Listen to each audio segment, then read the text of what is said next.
Hello students, मैं भूपेंद्र मिश्रा स्वागत करता हूं आप सभी का हमारे यूट्यूब चैनल में।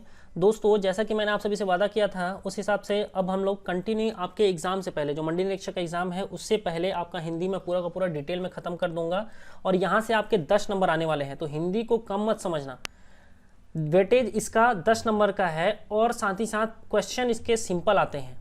तो अगर आप सभी इसको मैं जैसे जैसे पढ़ाऊंगा उस तरीके से पढ़ोगे ना तो आपका यहाँ से 10 में कम से कम 9 नंबर जरूर आएगा। तो चलिए स्टार्ट करते हैं आज का वीडियो को अंत तक जरूर देखना, ठीक है, जिससे आप सभी को पूरा का पूरा चीज़ों को अच्छे से समझ पाओगे। देखो, आपके एग्जाम में ना यहाँ से परिभाषा नहीं आएगा, क्योंकि हम लोग क्या है जो एग्जाम दे रहे हैं, जैसे कि आप चाहे CGPSC का प्री देते, ठीक है, या तो फिर आपको व्यापम का एग्जाम देना है जिसमें हिंदी आ रहा है, चाहे पटवारी दो, चाहे हॉस्टल वार्डन का दो, चाहे हमारा जो मंडी निरीक्षक है उसका एग्जाम देंगे, तो वहाँ पर हमको परिभाषा नहीं पूछेगा, लेकिन उससे क्या क्या चीज़ें पूछेगा वो बता रहा हूँ। जैसे कि आपको बोल देगा ना, उस मूल ध्वनि को क्या कहते हैं जिसके और खंड या टुकड़े नहीं किए जा सकते। आपके पास 4 ऑप्शन में रहेगा, उसका सही उत्तर क्या हो जाएगा? वर्ण। तो एक्चुअल में ये वर्ण का परिभाषा है। वर्ण उस मूल ध्वनि को कहते हैं जिसके और खंड या टुकड़ा नहीं किया जा सकता है। ये आपके उदाहरण है अ, ई, व, च, ये पूरे के पूरे हैं, ठीक है। तो यहां से याद रखना है, वर्ण भाषा की सबसे छोटी इकाई भी है। तो भाषा की सबसे छोटी इकाई अगर पूछ लेगा तो वो क्या बनेगा? वर्ण बनेगा। तो यहां से इस प्रकार के क्वेश्चन वो बनाएगा। आपसे पूछा जा सकता है कि हिंदी दिवस कब मनाया जाता है, तो 14 सितंबर को क्या मनाते हैं? हिंदी दिवस मनाते हैं। 2 बार पूछा हुआ ये वाला क्वेश्चन है। सीक्वेंस पूछता है कि कौन सा सही क्रम में है करके। तो सबसे छोटा इकाई क्या होता है? वर्ण। वर्ण से बड़ा क्या होता है? अक्षर। अक्षर से बड़ा क्या होता है? पद। पद से बड़ा क्या होता है? पदबंध। पदबंध से क्या होता है? बड़ा उपवाक्य। और उससे बड़ा क्या होता है? वाक्य। तो ये सीक्वेंस 2 बार एग्जाम में पूछा हुआ प्रश्न है, ये वाला सेम टू सेम ऐसी। तो आपको ये सीक्वेंस भी याद रखना है। सबसे छोटा क्या आएगा? वर्ण। वर्ण से बड़ा अक्षर। अक्षर से बड़ा पद। पद से बड़ा पदबंध। पदबंध से बड़ा उपवाक्य और उपवाक्य से बड़ा वाक्य। अब देखो, एक चीज याद रखना, हिंदी भाषा में वर्ण जो होते हैं वो 2 प्रकार के होते हैं। पहला क्या है? स्वर, जिसको इंग्लिश में आप सभी वॉवेल्स बोलते हो। व्यंजन, जिसको आप सभी इंग्लिश में क्या बोलते हो? कॉन्सोनेंट बोलते हो।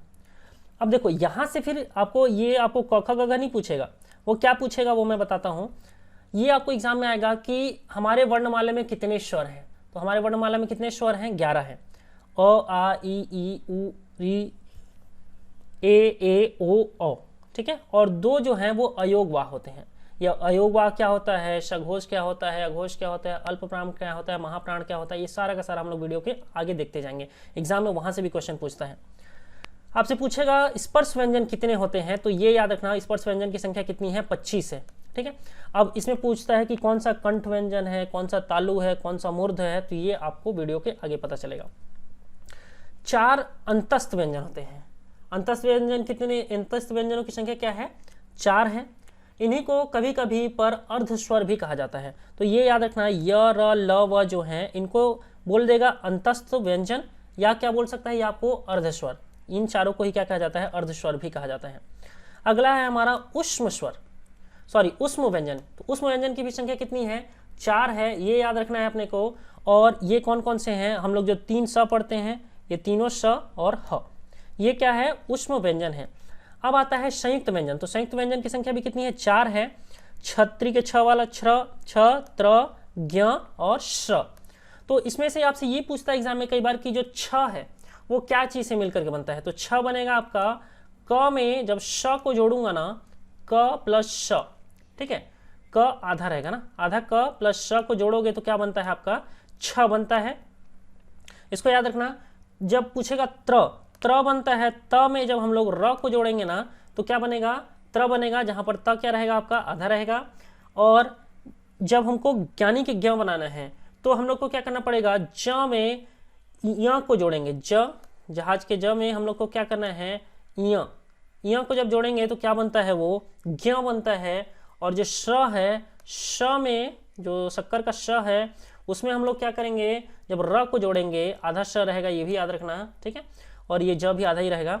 तो जब उसमें हम सभी स में र जोड़ेंगे तो क्या बनता है? श। तो एग्जाम में भी पूछता है कि श किन 2 अक्षरों से मिलकर के बना है, तो श और र से मिलकर बना है। ज्ञ किन 2 अक्षरों से मिलकर बना है, तो ज और य से मिलकर के बना है। तो ये सारा क्वेश्चन पूछता है। और हमारे ये वाला प्रश्न नहीं पूछता है कि कुल वर्णों की संख्या हमारे वर्णमाला में कितने हैं। इसको फिर भी आप लोग याद रखना, 52 है। ये एग्जाम में जनरली पूछता है स्वर की संख्या कितनी है? 25। व्यंजन की संख्या कितनी है? 33। एग्जाम में ये पूछेगा। अब देखो, जो स्वर है, स्वर भी बटा हुआ है, ठीक है। स्वर को 3 भागों में बांटा जाता है। सबसे पहले हास्य स्वर, मतलब जिनको बोलने में थोड़ा सा कम समय लगता है, वो क्या कहलाता है, हास्य स्वर कहलाता है। इनकी संख्या कितनी है, देखो 4, अ, ई, उ और री, ये हो गए 4 क्या है, हास्य स्वर। इनको बोलने में थोड़ा सा कम समय लगेगा।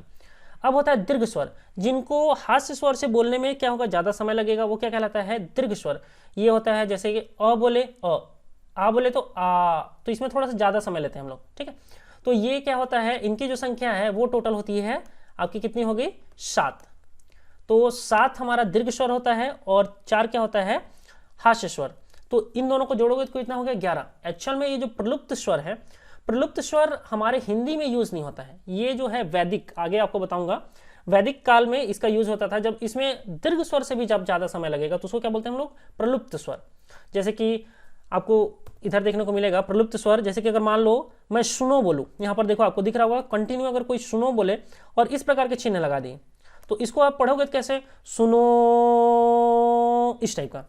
या तो फिर अगर राम बोलना है ना, सीधा मैं राम बोला तो राम हो गया। लेकिन अगर मैं उसी चीज को बोलूं राम, तो मैंने क्या किया, उसमें थोड़ा सा ज्यादा समय लिया।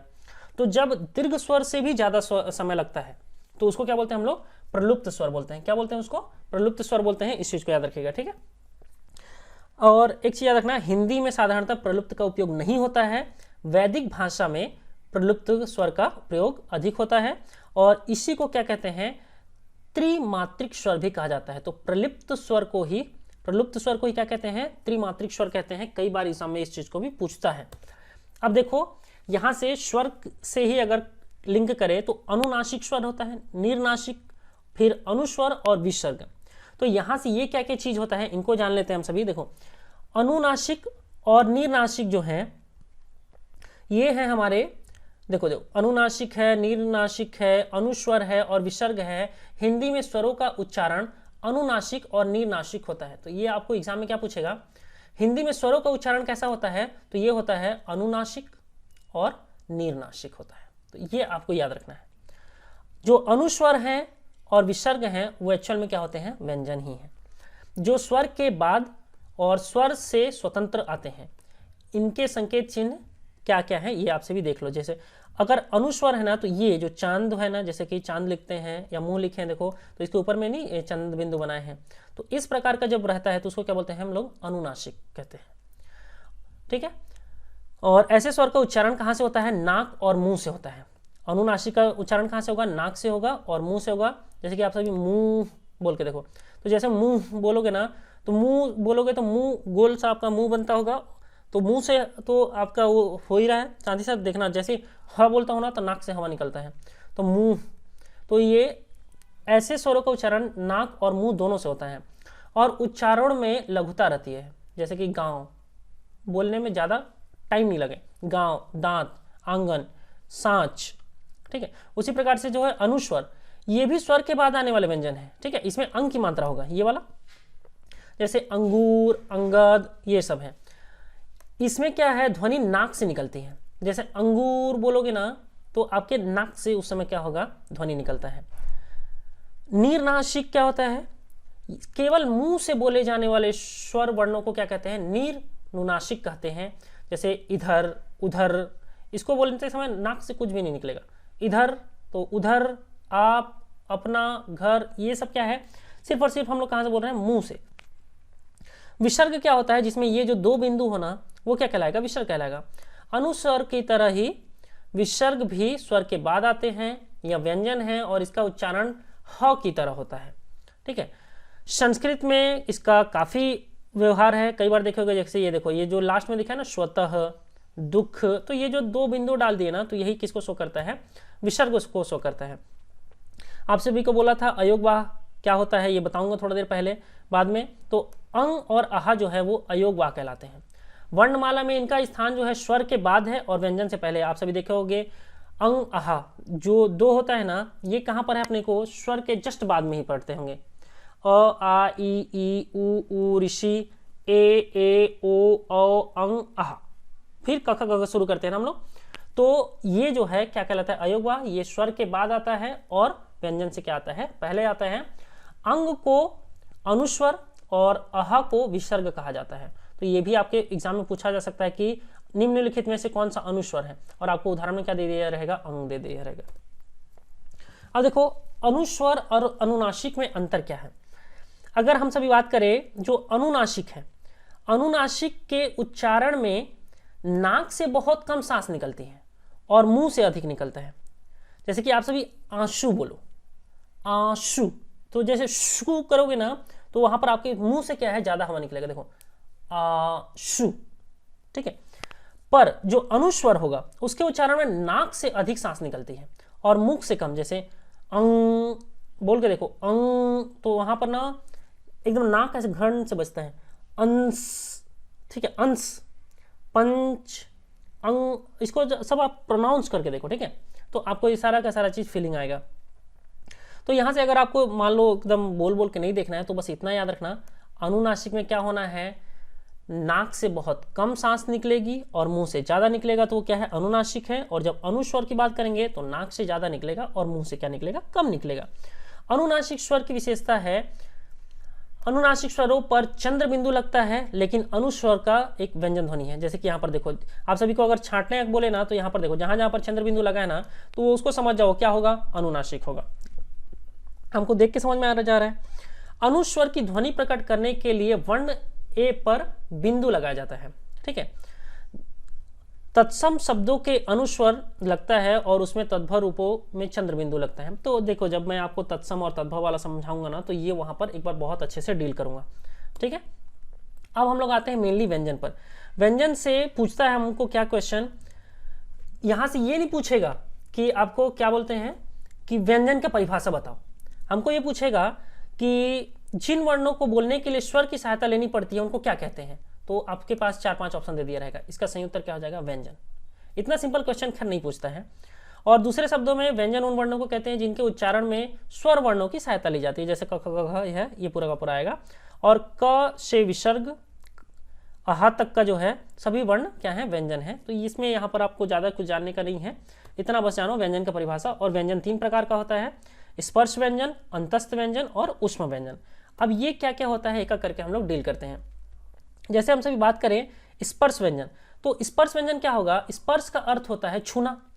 तो जिन व्यंजनों का उच्चारण करते समय जीभ मुंह के किसी भाग से, जैसे कि वो कंठ से, तालु से, मूर्ध से, दंत से अथवा ओठ को स्पर्श करते हुए निकलती है, तो उसको क्या कहते हैं हम लोग, स्पर्श व्यंजन। मतलब कुछ ना कुछ को स्पर्श करके निकलेगी, ठीक है।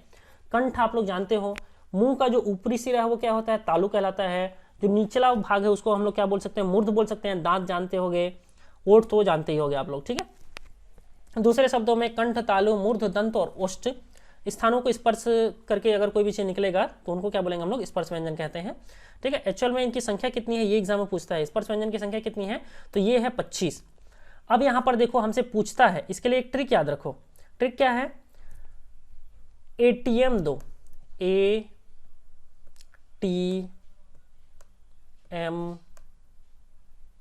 2 D और O, ठीक है। ये ट्रिक याद रखना। हमको तो क ख ग घ तो याद है, पहले क वर्ग आता है, फिर च वर्ग आता है, फिर ट वर्ग आता है, फिर त वर्ग आता है, फिर प वर्ग आता है। तो इसको याद रखने का क्या तरीका है, जो क वर्ग है ना इसको लाइन से ऐसे याद रखो, ATM 2, कोई मांग रहा है ATM 2, ठीक है। ATM बोलो या KTM बोल दो, चलो। कंठ, K फॉर KTM मांग रहा हूं, चलो ATM से ही KTM बना है। K फॉर क्या हो गया मेरा, कंठ, K से क्या हो गया, कंठ। तो जो क वर्ग होते हैं उन लोग, उनका जो प्रोनाउंस होता है वो कहां से होता है, कंठ से। जैसे क बोल के देखो, क, तो आपका जो यहाँ पर जो कंठ के पास का है ना वहां से देखना ध्वनि आएगा, क, ख, ग, घ। इसको अगर आप बोल के देखोगे ना तो ये सब कहां से निकलता है, हमारे कंठ से। अब देखो च बोलो, तो जैसे च बोलोगे ना तो आपका जो जीभ है ना ऊपर वाले पोर्शन को टच करके देखना, च, छ, ज, झ, या। तो मतलब आप बोल के देखो, एक बार प्रोनाउंस करके देखो, जो आपका जो जीभ है ना ऊपर वाले पोर्शन को टच करता है तो वो उसको ऊपर वाले को क्या बोलते हैं अपन, तालु, क्या बोलते हैं, तालु। और जो मूर्ध है तो ट, ठ, ड, इसमें चल में क्या है ना, हमारा जीभ ऐसे एकदम गोल सा बनता है और एकदम झटके से नीचे वाले को टच करता है, तो ये क्या कहलाता है, मूर्ध। तो ट वर्ग क्या है अपना, मूर्ध व्यंजन है। और जैसे कि त बोलो, त, थ, द, तो इसमें ना हमारा दांत जो है वो दांत का यूज होता है, मतलब एकदम दांत से तो बोलेंगे नहीं, दांत को स्पर्श करके हवा निकलती है। जैसे आप प बोलोगे ना तो आपका जो होठ है, आपको देखना होठ कैसे दिखेगा, प फ। अब प्रोनाउंस करके देखो तो यहाँ से वो क्या होता है, हवा जो है हमको हमारे ओठ को स्पर्श करके निकलेगा। तो ये क्या हो जाएगा आपका प वर्ग ओष्ठ। तो ये एटीएम 2 को याद रखना है, कंठ, तालु, मूर्ध, दंत और ओष्ठ, ये एटीएम 2 को याद रखना, ठीक है। अब साथ ही साथ कौन कौन सा कहाँ से हवा निकलता है या कौन कौन सा उसको माना जाता है, ये चीज याद रखो। नासिक में आप सभी ने जाना कि अंग, अंग, य, ण, न और म, ये क्या है, नासिक है। दंतमूल, र और ल को दंतमूल कहा जाता है। दंत जो है वो त वर्ग तो है, साथ ही साथ स भी होता है, क्या होता है, दंत। दंत प्लस ओष्ठ अगर आपसे पूछेगा तो वो क्या होता है, व होता है। ओष्ठ जो है वो उ ओष्ठ है और जो प वर्ग होता है वो ओष्ठ होता है, जैसे थोड़ा देर पहले आपको बताया होगा। अगर आपसे ओष्ठ प्लस कंठ पूछ दे तो ये 3 होते हैं, ओ, अ, आ, ठीक है। ये क्या है, ओष्ठ प्लस कंठ है। आपको मूर्ध बोलेगा तो री, ट वर्ग और श है। तालु बोलेगा तो ई और पूरा च वर्ग, य और श। देखो मैंने आपको जब यहां बताया ना तो यहां पर सिर्फ क वर्ग, च वर्ग, ट वर्ग, त वर्ग और प वर्ग था, केटीएम 2। लेकिन सिर्फ इन्हीं को ही नहीं कहा जाता, इनसे थोड़ा थोड़ा एक्स्ट्रा। जैसे तालु की बात करें तो इसमें ई भी आता है और य और श भी आता है।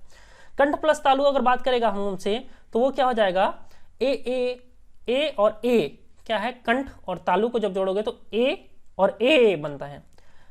कंठ अगर सिर्फ बात करें तो अ, आ, अह, क वर्ग और ह, ये आता है, ठीक है। अब देखो यहां से हम लोग एक चीज को देखते हैं, जो अंतस्थ व्यंजन है वो क्या होता है। अंतः का अर्थ होता है भीतर। उच्चारण के समय मुंह, जो व्यंजन मुंह के भीतर ही रहे उसे क्या कहते हैं, अंतस्थ व्यंजन कहते हैं, ठीक है। और ये कौन कौन से हैं, य, र, ल, व, ठीक है। उच्चारण के समय जीहा जो है मुख के किसी भाग को स्पर्श नहीं करती। आप एक बार बोल के देखो, य बोलोगे ना तो एकदम स्टेशनरी, य, र, ल, व, ठीक है। और इनका जो उच्चारण है जीभ, तालु, दंत और ओष्ठ के परस्पर सटाने से होता है, किंतु कहीं भी पूर्ण स्पर्श नहीं होगा। अतः ये चारों अंतस्थ व्यंजन, इन्हीं को अर्ध स्वर भी कहा जाता है। अब बात करें हम लोग उष्म व्यंजन का। उष्म का अर्थ होता है गर्म। जिन वर्णों के उच्चारण से के समय हवा मुंह के विभिन्न भागों से टकराए और सांस में गर्मी पैदा करे तो उसे क्या कहते हैं, हम लोग उष्म व्यंजन कहते हैं। उष्म का मतलब होता है गर्म, ठीक है। तो ये आप सभी को अब मैं स्टार्टिंग में बता दिया था ये कौन कौन सी चीजें हैं। अगला देखते हैं, उच्चारण में वायु मतलब हमारे मुंह से कितना हवा निकलता है उसके आधार पर क्या है, इसको बांटा गया है। अगर कम हवा निकलेगा तो अल्प प्राण है और ज्यादा हवा निकलेगा तो महाप्राण है। मैं आपको एक साथ एक स्लाइड में बताऊंगा इसके बारे में, ठीक है। और घोष, और देखो घोष और अघोष व्यंजन। घोष क्या होता है, नाद की दृष्टि से जिन व्यंजन वर्णों के उच्चारण में स्वर तंत्रिकाएं झंकृत होती हैं वो क्या कहलाता है, घोष कहलाता है।